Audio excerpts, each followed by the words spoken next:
Every Friday night, an old man came to the same restaurant, same table, same food, same silence, always alone. The workers felt bad for him, customers noticed him, but nobody ever spoke to him. Until one little girl asked him a simple question that made the entire restaurant emotional. His name was Walter, around 75 years old, quiet, polite, always wearing the same old brown jacket, every Friday at exactly 7 p.m. He entered the restaurant alone, ordered one steak dinner, and stared at the empty seat across from him. People assumed many things, maybe divorced, maybe abandoned, maybe lonely, but nobody knew the truth. One evening, a young girl named Sophie entered the restaurant with her parents, curious, energetic, kind heart. While waiting for food, she noticed Walter sitting alone, again. She kept looking at him sadly, then asked her mother, "Why does that grandpa always eat alone?" Her mother quietly replied, "Sweetheart, don't bother him." But Sophie couldn't stop thinking about it. A few minutes later, Sophie walked over to Walter's table nervously. The entire restaurant watched silently. Then she asked softly, "Do you get sad eating alone?"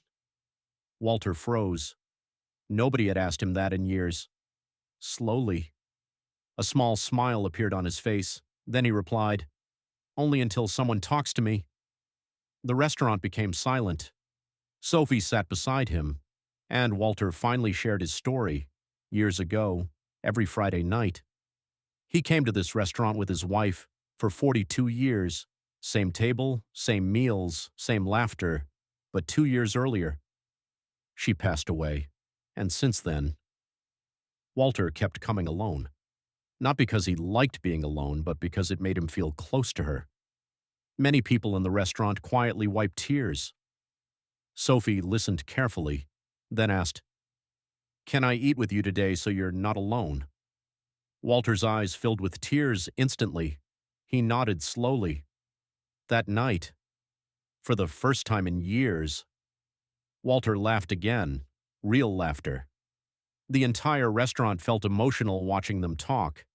Even workers stopped to smile. The next Friday, Walter returned again, but this time, something was different. Families from the restaurant had reserved nearby tables just to sit close to him. People greeted him warmly, children hugged him, and Sophie ran toward him shouting, "Grandpa Walter!" Months later, the restaurant placed a small sign on his table. "No one eats alone here." Sometimes people are not looking for money, not fame, not gifts. Sometimes people are simply waiting for someone to notice them. One small act of kindness can heal years of loneliness.